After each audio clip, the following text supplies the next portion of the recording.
Commander Vexthor settled into his chair at Observation Post Sigma-7 with a cup of heated kava juice. His shift had just begun, and like most shifts over the past 12 years, he expected nothing interesting to happen. The Krellian Empire had not seen a war in 3 centuries. Peace was boring, but boring meant alive. The observation post floated in deep space, far from any planet or star. Its job was simple: watch the sensors and report anything unusual. The massive screens before him showed thousands of signals. Every ship in this sector of space appeared as a bright dot, each one broadcasting its identity, location, and purpose. The quantum sensors picked up everything. Every vessel left traces in subspace like footprints in snow. Vexthor took a sip of his drink and glanced at the main display. Everything looked normal. Cargo ships moving between colonies, passenger liners following approved routes, science vessels studying distant stars, all exactly where they should be. Then he saw it. At first he thought it was nothing, a small distortion in the gravitational readings, so faint he almost missed it. But something about it made him pause. He set down his cup and leaned forward, his 4 eyes narrowing as he studied the data. The distortion was moving, not drifting like a piece of space debris. Moving with purpose, with direction, and it was heading toward the core worlds of the Empire. Vexthor ran a quantum scan on the area. Nothing. He tried hyperwave detection. Still nothing. Subspace imaging showed empty space, but the gravitational sensors clearly showed something was there. Something massive enough to bend space around it. He checked his instruments 3 times, all functioning perfectly. He ran diagnostics on the sensor array. No malfunctions detected. "This is impossible," he muttered to himself. Every object in space left traces. Even the most advanced stealth ships in the Empire's fleet could be detected by at least one type of sensor. But this thing showed up on nothing except gravity readings, and even those were strange, as if the object was somehow hiding most of its mass. Vexthor pulled up the trajectory calculations. His blood ran cold when he saw the results. Whatever this thing was, it was heading directly toward Krell Prime, the capital world of the Empire. At its current speed, it would arrive in 47 standard hours. He immediately opened a priority channel to High Command. "This is Observation Post Sigma-7, reporting a Level 3 anomaly," he said, trying to keep his voice steady. "Unknown object approaching core worlds. No quantum signature detected. No hyperwave emissions. No subspace wake. Requesting immediate verification from other posts." The response came back quickly, but not the one he hoped for. "Sigma-7, High Command receiving. Your sensors are likely malfunctioning. Run a complete diagnostic and report back." Vexthor felt his scales flush with frustration. "Command, I have already run 3 diagnostics. All systems are functioning correctly. The gravitational readings are clear. Something is approaching." "Gravitational anomalies occur naturally, Commander. We will send a maintenance team to your post within the week. High Command out." The channel closed. Vexthor stared at his screens in disbelief. They thought he was seeing ghosts in the machinery. They thought he was wasting their time with a sensor glitch. But the distortion was still there, still moving, still approaching. He spent the next hour documenting everything he could. The gravitational signature, the trajectory, the speed. He sent detailed reports to 3 other observation posts in the region, bypassing High Command entirely. 2 hours later, his screen lit up with incoming messages. Observation Post Delta 3 had detected the same anomaly. So had Post Gamma 12 and Post Epsilon 9. All of them showed the same impossible readings. Something was moving through space without leaving any trace except gravity. The flood of reports finally got High Command's attention. Within 3 hours, every long-range sensor in the Empire was focused on the anomaly. Scientists were pulled from their labs. Military analysts abandoned their routine work. The Emperor himself was briefed on the situation. The object continued its approach, silent and invisible. The Empire's best scientists gathered in emergency sessions. They had never seen anything like this. Their entire understanding of space travel depended on quantum signatures and subspace emissions. Every ship, every probe, every satellite broadcasted its presence across multiple dimensions. That was simply how technology worked. But this thing was breaking all the rules. Could it be a natural phenomenon? One scientist suggested. Perhaps a dark matter cluster? Dark matter doesn't move in straight lines, another replied. And it doesn't accelerate. This object is under intelligent control. Then it's a weapon, a military officer declared. An enemy has developed perfect stealth technology. This is an attack. The word attack spread through high command like fire. The peaceful empire suddenly remembered it had enemies. Pirates who raided the outer colonies' rival species, who resented Krellian dominance. Ancient AI systems that some believed still lurked in forgotten corners of space. Admiral Kravos was placed in command of the defense fleet. She was old, her scales dulled with age, but her mind was sharp. She had studied every war in galactic history. She knew tactics that most modern officers had forgotten. "How long until the object reaches Krell Prime?" she asked. 41 hours, Admiral," an aide replied. "And we still cannot identify it?" "No, Admiral. It remains invisible to all our sensors except gravitational detection." Kravos studied the tactical display. The ghost ship was moving at speeds that suggested advanced technology. Yet it left no trace. It ignored all attempts at communication. It did not respond to warning beacons placed in its path. "Mobilize the fleet," she ordered. "I want 200 warships positioned between that object and Krell Prime. If it does not respond to hails by the time it reaches orbit, we will have no choice but to destroy it." The order went out across the Empire. Warships that had not fired their weapons in centuries powered up their systems. Crews that had grown comfortable with peace drills suddenly faced the possibility of real combat. On Krell Prime, panic began to spread. News of the invisible ship leaked to the public, despite High Command's attempts at secrecy. The galactic information networks exploded with theories and fear. Some said it was a weapon from another dimension. Others claimed it was a ghost ship crewed by the dead. A few religious groups declared it was a sign of the end times. Wealthy citizens booked passage on ships leaving the core worlds. Stock markets crashed. Emergency services were overwhelmed with calls. The Emperor appeared on all broadcast channels trying to calm the population. "The Empire has faced challenges before," he said, his voice steady and confident. "Our fleet is strong. Our technology is advanced. Whatever approaches us will find the Krellian Empire ready to defend itself." But in the private chambers of High Command, no one felt confident. They were facing something that should not exist. A ship that moved through their space like a ghost, invisible and silent. Vexthor watched from his observation post as the defense fleet assembled.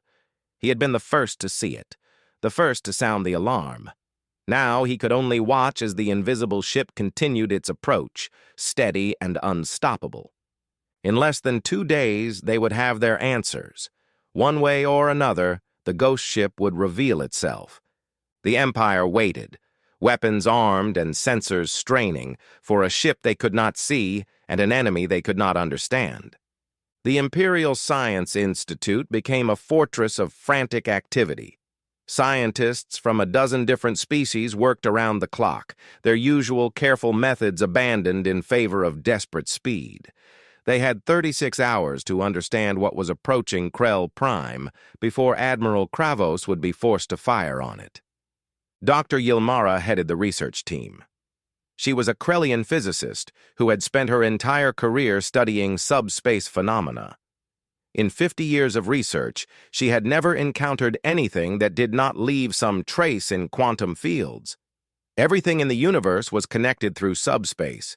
Everything broadcasted its existence across multiple dimensions. Except this ship. "Deploy the tachyon sweeper array," she ordered her team. "If quantum sensors cannot detect it, perhaps we can catch it moving faster than light particles." The massive sensor array, normally used to study the birth of stars, was redirected toward the approaching anomaly. Tachyons were theoretical particles that moved backward through time. If anything existed, tachyons would find it. The results came back empty. "Try dark matter detection," Yilmara said, her voice tight with frustration. Dark matter was invisible, but made up most of the universe's mass. Special sensors could map its distribution. If the ghost ship was made of dark matter, they would see it. The results came back empty. "Graviton imaging, psionic sensors, electromagnetic sweeps across all frequencies. I want every scanning technology we have pointed at that thing." Her team worked through the night. They tried detection methods that had not been used in 1,000 years. They pulled ancient equipment from museums and retrofitted it to modern power sources. They even attempted methods considered pseudoscience by the mainstream academic community. Nothing worked. The ghost ship remained invisible to everything except its gravitational wake. And even that signature was oddly muted, as if the ship was somehow hiding most of its mass from detection. "It's not possible," Yilmara whispered, staring at the screens full of negative results. "Everything that exists must interact with quantum fields. Everything must leave some trace. This violates the fundamental laws of physics." "Unless," one of her younger assistants said quietly, "it comes from somewhere physics works differently." The room fell silent. The implication was terrifying. Another dimension. Another universe.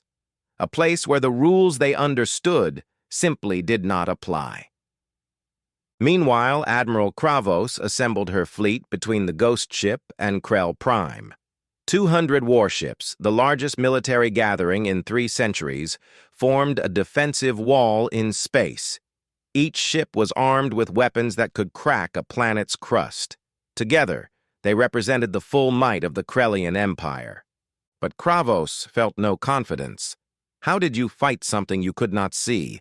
How did you target weapons at an enemy that existed only as a ripple in gravity?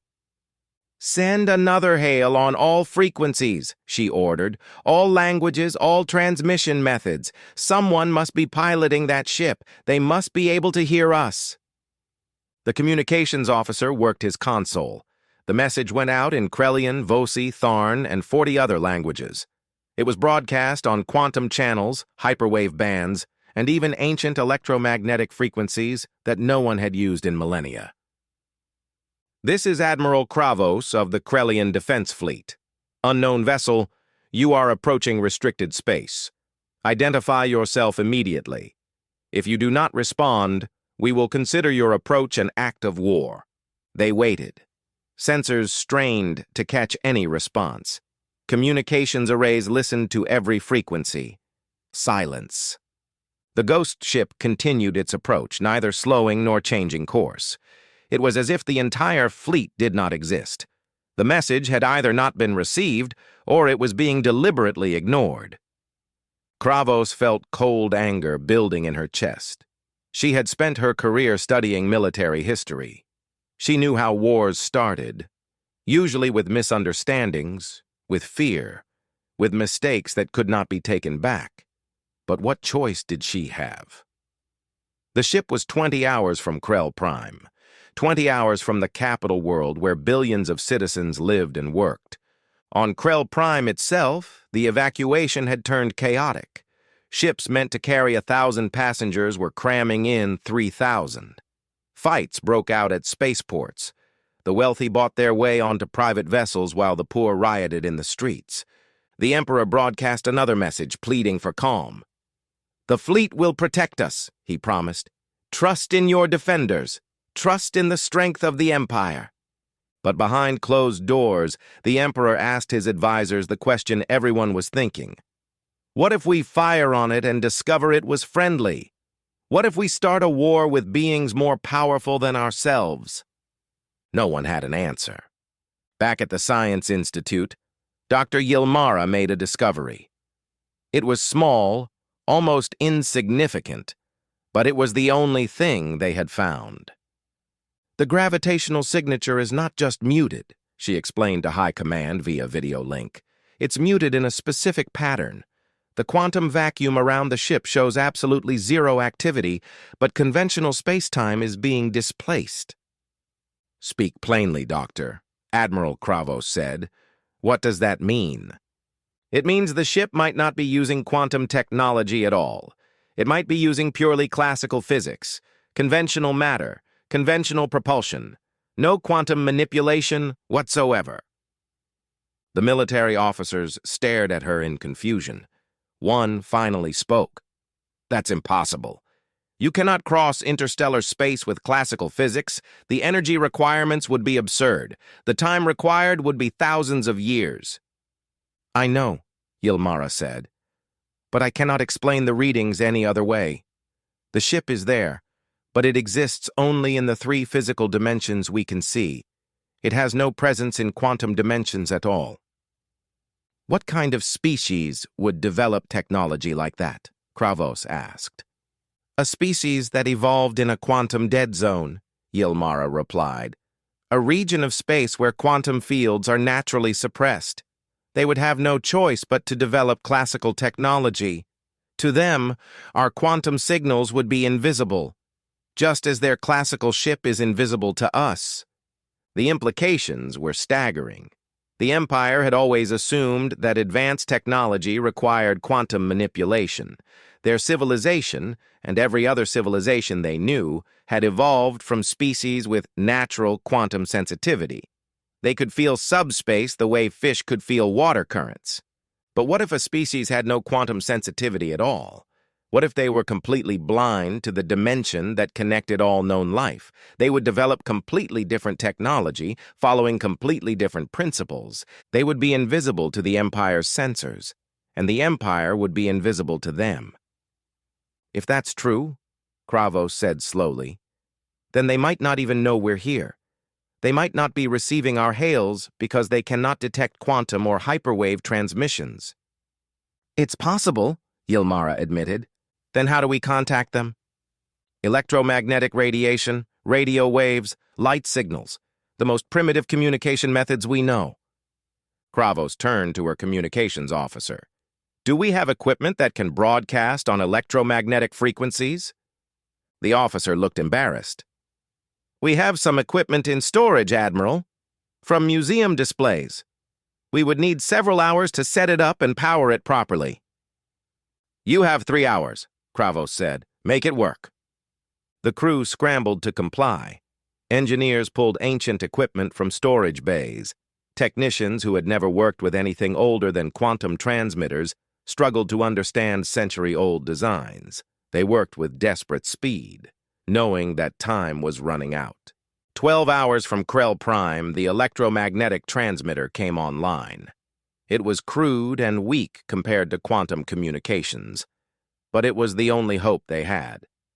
The message was simple, transmitted in mathematical patterns that any intelligent species should understand. We are here. We see you. Please respond. The fleet waited, weapons armed and ready. Scientists held their breath. The Emperor watched from his palace, surrounded by advisors who had run out of advice to give. The ghost ship, silent and unstoppable, continued its approach through the dark of space.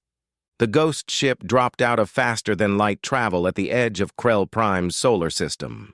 For the first time, Admiral Kravos and her fleet could actually see their mysterious visitor with optical sensors. What appeared on their screens made everyone pause in confusion. The ship was crude. There was no other word for it. Where Krellian vessels were smooth and elegant, shaped by force fields and quantum engineering, this ship looked like something hammered together in a workshop. It was cylindrical, covered in panels that seemed to be layered on top of each other like scales. Heat-resistant tiles, the sensors reported ceramic composites, physical armor plating. Is that ablative shielding?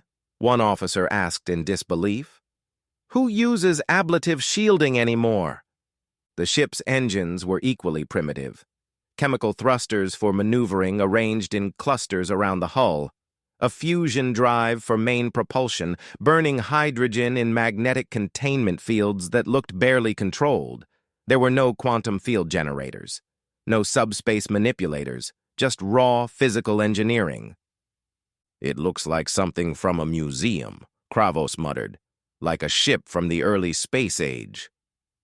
"Spectroscopy shows carbon fiber in the structure," a science officer reported. "Steel alloys, aluminum, titanium. Admiral, this ship is made of metal." Modern ships were made of quantum-stabilized materials that existed partially in multiple dimensions. They were stronger than diamond and lighter than foam. But this ship was built from actual physical metal, heavy, crude, and somehow functional. "How did they cross interstellar space in that thing?" someone wondered aloud. "Admiral, we're receiving a transmission," the communications officer said suddenly. "On electromagnetic frequencies. It's radio, Admiral. They're using radio." Everyone turned to stare at him. Radio was so ancient that most people only knew about it from history classes. It was the first method intelligent species discovered for long-distance communication, but it was slow, limited by the speed of light, and easily disrupted. No one had used radio for serious communication in thousands of years. "Put it on screen," Kravos ordered. The display flickered, showing snow and static before resolving into an image. A bipedal creature appeared, standing in what looked like a ship's bridge. It was unlike any species in the galactic database. Pale skin, mostly hairless except for the top of its head. 2 eyes placed forward on its face for binocular vision, suggesting a predator species. It wore a uniform of some kind, dark blue with patches and insignia. The creature smiled, showing flat teeth. "This is Captain Maria Reeves of the Terran exploration vessel Silent Running," it said. The words were translated by a computer system, the voice slightly mechanical. "We come in peace. Sorry for dropping in unannounced. We didn't realize anyone was out here. Your space is very quiet on our instruments." The bridge of Kravos's flagship fell silent. Everyone stared at the screen. After days of fear and preparation, after mobilizing the largest fleet in centuries, this was their mysterious enemy, a single ship, with a crew of creatures that looked almost fragile, apologizing for being unannounced. Kravos recovered first. She had not become an admiral by being easily surprised. "Captain Reeves, I am Admiral Kravos of the Krellian Empire. Your approach caused significant concern. Our sensors could not detect your vessel until visual range. We had no way to know your intentions." The human captain's face showed surprise. "You couldn't detect us? But we've been broadcasting our ID beacon for the last week. Standard approach protocol from our side. We picked up your quantum signals days ago and have been monitoring your communications to learn your languages." "You can detect quantum signals?" Dr. Yilmara interrupted from her lab, her voice coming through the command channel. "Barely," Captain Reeves admitted. "They look like background radiation to us. Very faint, very high energy. We thought they were natural phenomena until we noticed patterns in them. That's when we realized we weren't alone out here. We've been studying your broadcasts, trying to understand your technology." "But how is it that we cannot detect you?" Yilmara asked, her scientific curiosity overcoming military protocol. Captain Reeves looked off-screen, apparently consulting with someone. "Our chief engineer says it's probably because we don't use quantum technology at all. We use conventional physics, radio, radar, visible light. Our ship runs on fusion power and chemical thrusters. According to our readings, you folks broadcast across dimensions we can barely measure. Meanwhile, we're basically invisible to anything that isn't looking for plain old electromagnetic radiation." The implications hit the Krellian command crew like a physical blow. This species, these humans, had developed advanced space travel without any quantum technology. They had crossed interstellar space using methods the Empire considered obsolete, and in doing so, they had accidentally created perfect stealth technology. How many of your ships are there? Kravos asked carefully. In this region? Just the silent running, Captain Reeves said. But Earth has about 200 ships in service, spread across 30 colonies. We've been expanding from our home system for about 80 years now. 200 ships, 30 colonies, all of them invisible to the Empire's sensors. The humans had been moving through Krellian space for decades, completely undetected. They had watched the Empire, studied it, learned its languages, all while remaining perfectly hidden. The military implications were terrifying, but Captain Reeves seemed unaware of the panic her words caused. She smiled again, that expression of flat teeth that the Empire would later learn was a sign of friendliness. We're explorers, Admiral. Scientists, cartographers, anthropologists. When we detected your quantum signals, we changed course to make contact. Humanity has always wondered if we were alone in the universe. Finding you is the greatest discovery in our history.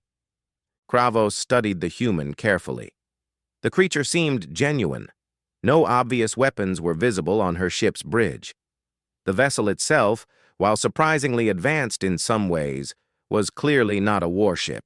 It had sensor arrays, communication equipment, and what looked like scientific laboratories, but Kravos had not survived this long by being trusting. Captain Reeves, your ship will remain at its current position. You will transmit all data about your species, your technology, and your territorial claims. A delegation from the Empire will meet with you to discuss formal first contact protocols. Understood, Admiral, Captain Reeves said. We're transmitting our database now. Everything we can share. Star charts, history, biology, technology. We have nothing to hide. The data began streaming in on electromagnetic frequencies. The Empire's computers, struggling with the ancient technology, slowly processed the information. What they found was remarkable. Humanity had evolved on a world called Earth, in a distant spiral arm of the galaxy. Their section of space was apparently a quantum dead zone, a region where quantum fields were naturally suppressed by some unknown phenomena. With no ability to sense or manipulate quantum forces, humans had developed entirely different technology. They split atoms for power instead of tapping zero-point energy. They used chemical rockets instead of quantum drives. They communicated with electromagnetic radiation instead of hyperwave. They navigated by measuring star positions instead of riding subspace currents. It was like discovering a civilization that had invented advanced medicine without ever learning about germs. They had reached the same destination by a completely different path. The human ship's computer core was especially fascinating. It used electrical switches, trillions of them, processing information through pure logic gates. No quantum computation, no probability manipulation. Just binary switches, on or off, yes or no, computing through sheer brute force. Admiral, Dr. Yilmara said over the command channel, her voice filled with wonder. These humans are remarkable. They achieved interstellar travel without any of the advantages that quantum sensitivity provides. They did it through pure determination and clever engineering. They also represent a security threat, one of Kravos's officers muttered. If they wanted to, they could place spy satellites throughout the Empire, and we would never know. Captain Reeves spoke up again, apparently having heard the comment through the still open channel. Admiral, we understand your concerns. The invisibility thing goes both ways. You know you folks are almost invisible to us too. Your ships barely show up on our sensors. For all we know, you could have 1,000 ships around us right now and we wouldn't see them. It was a fair point. The humans' electromagnetic sensors could barely detect quantum technology.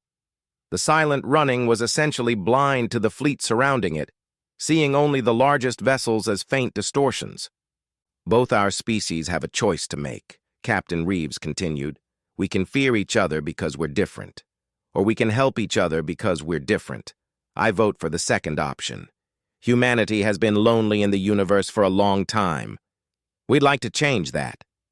Admiral Kravos looked at her crew, then at the strange, primitive-looking ship on her screen, then at the earnest face of the human captain the Empire had mobilized for war. They had prepared to destroy this ship if necessary. Instead, they had found something much more valuable. They had found proof that the universe was bigger and stranger than they had ever imagined. The negotiations took place on a neutral station hastily constructed between the silent running and the Krellian fleet. It was a simple structure, built quickly using both human and Krellian methods. Half the station used quantum-stabilized materials that shimmered with barely contained energy. The other half was plain metal and plastic, bolted together with physical fasteners. Captain Maria Reeves walked through the airlock with 3 members of her crew. She wore a formal uniform, dark blue with golden insignia. The humans moved cautiously, their eyes wide as they took in their first direct view of alien beings. Admiral Kravos waited with her own delegation.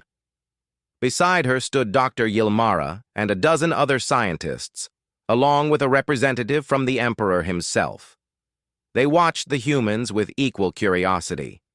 The 2 species studied each other for a long moment. The Krellians were tall and reptilian, covered in scales that shifted colors with their emotions. They had 4 eyes arranged to give them nearly complete vision around their heads. Their hands had 6 fingers, each one capable of independent movement. The humans were smaller, softer, with skin that came in various shades of brown and pink. They had only 2 eyes facing forward. Their faces were remarkably expressive, showing emotions clearly. When Captain Reeves smiled, several Krellians stepped back, mistaking the display of teeth for a threat. "Please, don't be alarmed," Reeves said quickly. "Among humans, showing teeth like this means we're happy. It's called a smile. It's friendly." Kravos's scales shifted to a calmer blue color. "We have much to learn about each other," she said. "Please, sit. Let us begin." The conference room had chairs designed for both species. The humans sat down carefully, looking uncomfortable in furniture designed for beings with different proportions. One of them, a young man wearing a uniform marked with scientific insignia, could not stop staring at the Krellian technology around him. "Before we begin formal discussions," Dr. Yilmara said, "I must ask, how did humanity develop interstellar travel without quantum technology? Our models suggest it should be impossible." Captain Reeves nodded to the young scientist. "Dr. Chen, you want to take this one?" Dr. Chen leaned forward eagerly. "The trick was not trying to do what you do," he said. "We don't manipulate quantum fields because we can't sense them. Earth is located in what we call the Orion Spur, a region of space where quantum activity is naturally suppressed. We're not sure why. Some kind of ancient cosmic event, maybe." "So you developed alternatives," Yilmara said, fascinated. "We had no choice," Chen continued. "We needed energy, so we learned to split atoms and fuse them. We needed to move through space, so we used chemical reactions and nuclear explosions. We needed to communicate, so we used electromagnetic radiation. Radio waves, microwaves, lasers, everything we do is based on classical physics." "But interstellar travel," one of the Krellian scientists protested. "The distances are too vast, the energy requirements too high. You would need to travel at nearly the speed of light for decades." "Exactly," Chen said, grinning. "That's exactly what we do. The silent running has been traveling for 12 years to get here. We use suspended animation for the crew. We freeze ourselves and sleep through the journey. When we near our destination, the ship's computer wakes us up." The Krellians looked horrified. "You freeze yourselves? You stop your biological functions?" "It's perfectly safe," Captain Reeves assured them. "We've been doing it for 80 years. The survival rate is 99.7% better odds than driving a car on Earth." The idea was barbaric to the Krellians. Their quantum technology allowed them to cross interstellar distances in days or weeks, awake and comfortable the entire time. The humans took years or decades, frozen in sleep, trusting their lives to automated systems. But it worked. That was what mattered. The humans had found a way. "What about navigation?" Admiral Kravos asked. "How do you find your way through space without sensing subspace currents?" "We use math," Reeves said simply. "We measure the positions of stars, calculate trajectories, and follow them precisely. We use gyroscopes and accelerometers to track our movement. We double-check our position by measuring the redshift of distant galaxies. It's slow and requires constant calculation, but it works." "And you cannot detect our ships at all?" Kravos pressed. "Barely," Reeves admitted. "Your quantum technology is almost invisible to us. We only know you're there because your ships have physical mass that blocks starlight. To our sensors, you look like shadows moving against the background of space. We can see the effect, but not the cause." This revelation troubled the military officers present. The Empire's entire defense strategy was based on sensor networks. If an enemy could not be detected, how could they be defended against? But it also troubled Captain Reeves. She leaned forward, her expression serious. "Admiral, you need to understand something. The invisibility goes both ways. We can't see you, and you can't see us. But there's another difference that's maybe more important. Your species, all the species in your empire, you evolved with quantum sensitivity, right?" "Yes," Yilmara confirmed. "Most intelligent life in the galaxy has some degree of quantum perception. It's what allows us to use the technology we have. We can feel subspace the way you feel gravity." "Right," Reeves said. "But that sensitivity also means something else, doesn't it? You can sense each other's intentions to some degree. You know when someone is lying or angry or afraid. Your species instinctively cooperate because you can feel what others are feeling." The Krellians looked at each other, scales shifting colors as they communicated their emotions wordlessly. It was something they took for granted. The quantum field connected all living beings, allowing them to sense each other's emotional states. Not mind reading exactly, but a subtle awareness of those around them. "Humans don't have that," Reeves continued. "We're completely quantum inert. We can't sense each other's emotions unless they're expressed physically. We lie. We hide our feelings. We deceive each other. Our entire history is full of wars caused by misunderstandings, by fear, by one group being unable to understand another group's intentions." The room fell silent as the implications sank in. "You're saying humans are naturally deceptive?" one of the Krellian officials asked nervously. "Not deceptive," Reeves corrected. "Opaque. You can't read us. Our thoughts, our intentions, our emotions, they're all hidden unless we choose to share them. To you, every human is essentially a mystery. You have no idea what we're really thinking." Dr. Chen spoke up. "But it works the other way, too. We've been studying your broadcasts for weeks. Your species, all the species in your empire, you broadcast your emotions constantly. You can't help it. It's just part of how you communicate. But to us, watching from the outside, you seem incredibly transparent.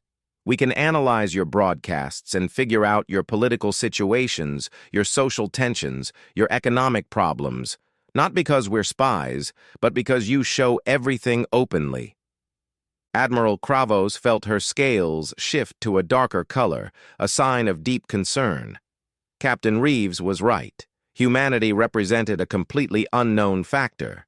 The Empire had no way to judge human intentions. No way to know if they were lying or telling the truth. No way to predict what they might do. "This is why we're here talking," Reeves said gently. "We know we make you uncomfortable.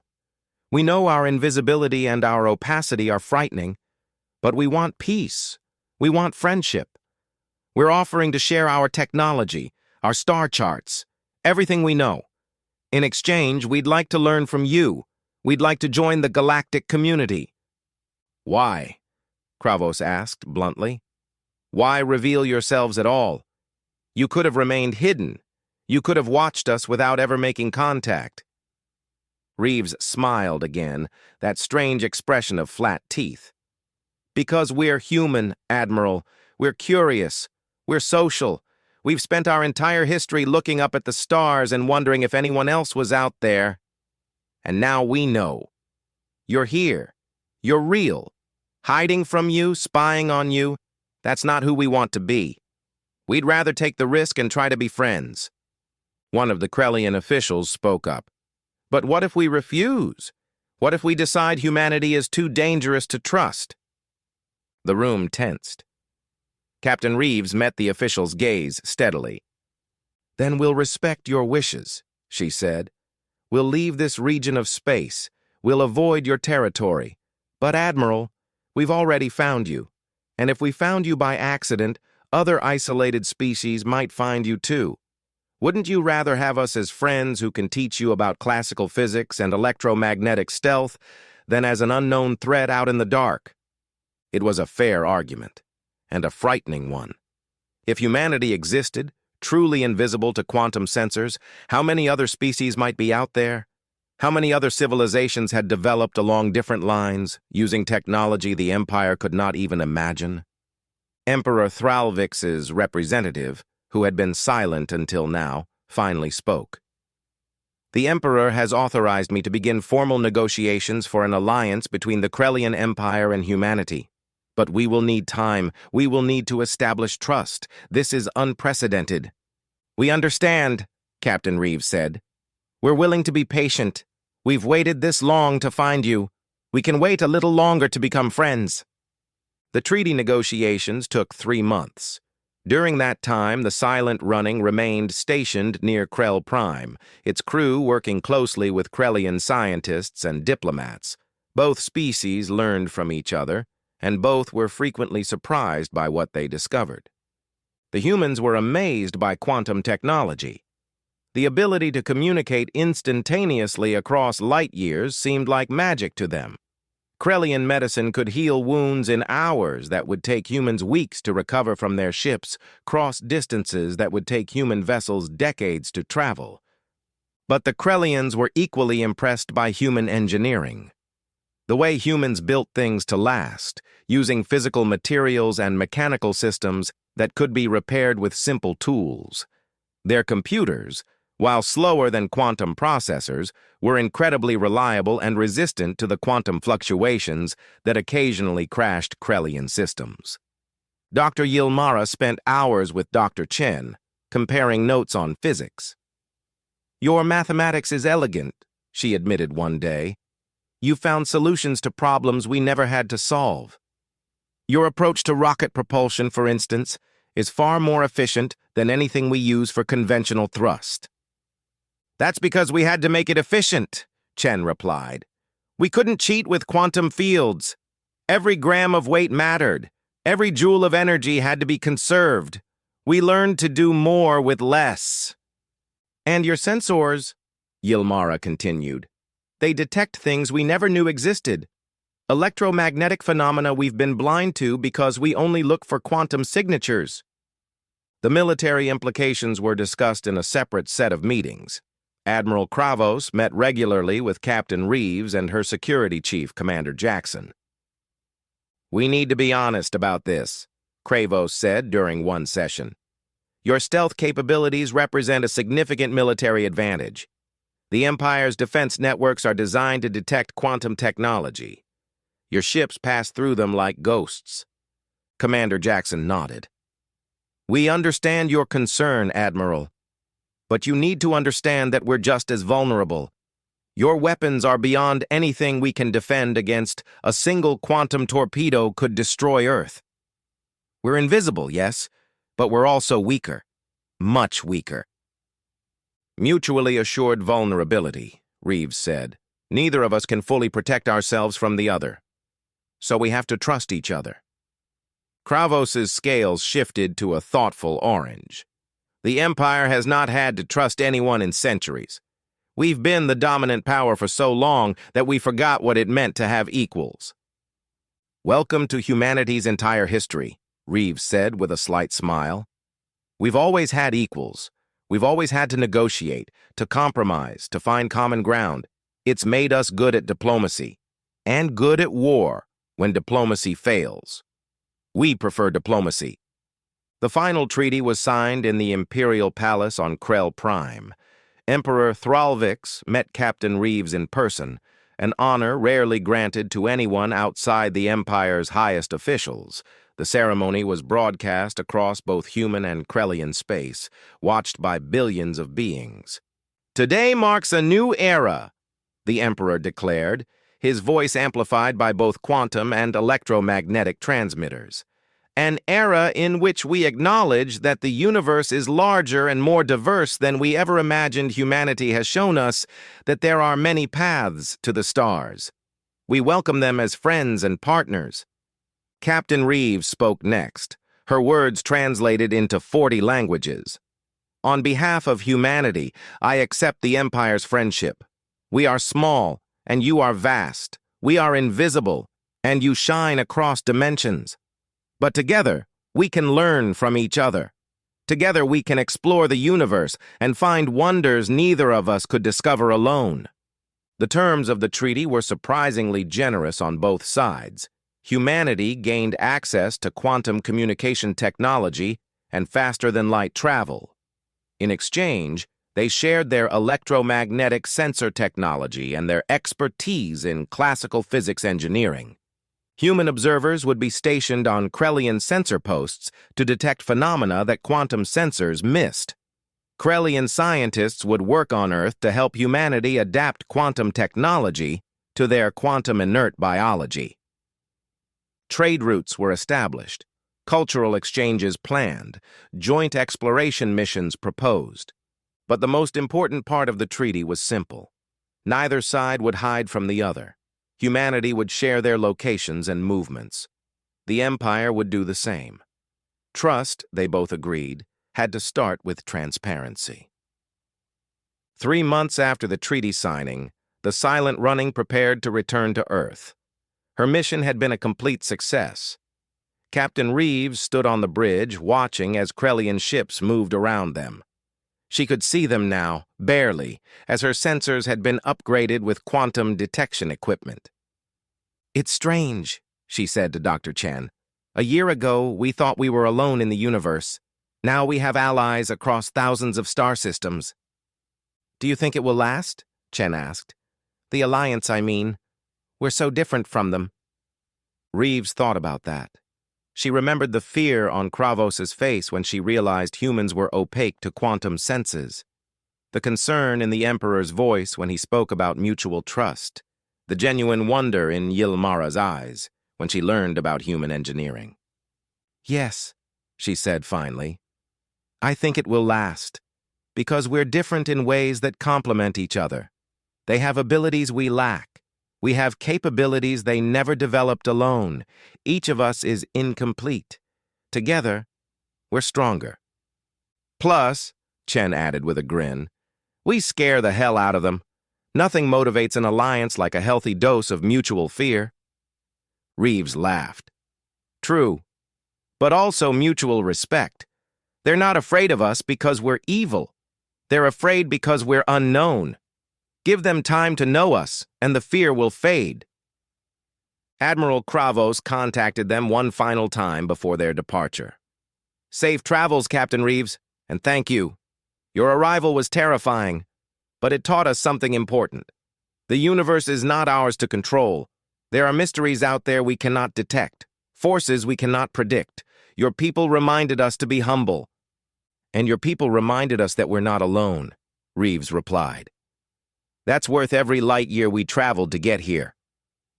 As the Silent Running activated its new quantum drive, a gift from the Empire, Kravos watched from her flagship.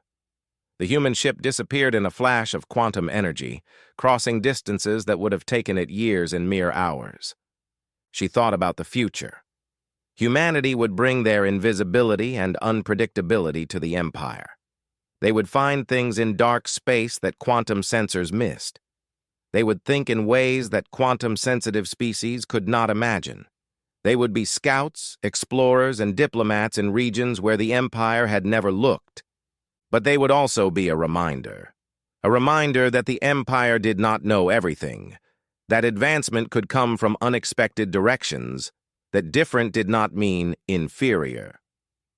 In a conference room on Krell Prime, scientists were already making new discoveries.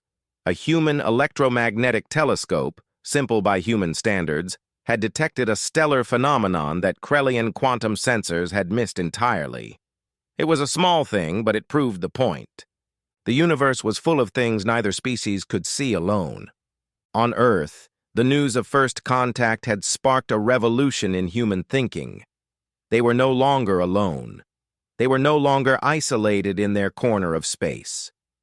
The galaxy was full of life, full of intelligence, full of possibilities. Human engineers worked to understand quantum technology. Doctors studied Krellian medicine. Linguists learned alien languages. Children watched videos of the strange reptilian beings who were now humanity's friends. And in the dark spaces between stars, other ships traveled. Other species, unknown and invisible, following their own paths through the cosmos. Some used quantum technology like the Empire. Some used classical physics like humanity. And some, perhaps, used methods neither civilization had ever imagined. The galaxy was larger than anyone knew, more diverse than anyone suspected. And for the first time in centuries, both humanity and the Krellian Empire understood that they still had so much to learn. Admiral Kravos stood on her bridge and looked out at the stars. She thought about Captain Reeves and her strange, invisible ship. She thought about the fear that ship had caused and the friendship that had followed. What else is out there? She wondered aloud. Her science officer, who had been listening, answered thoughtfully. We may never know, Admiral, but now, at least, we know to look with more than just our quantum sensors. Kravos's scales shifted to a warm gold, the color of contentment. Yes, and we have friends to help us look.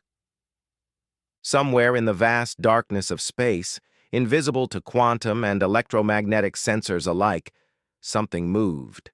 Not human, not Krellian, something else entirely, watching both species with ancient interest. The galaxy was waking up, civilizations were meeting, and the age of isolation was coming to an end. For humanity, it was just the beginning. They had taken their first steps into a universe far stranger and more wonderful than they had ever dreamed. They were no longer the lonely species, reaching desperately into the void. They were part of something greater, something magnificent, and they had arrived.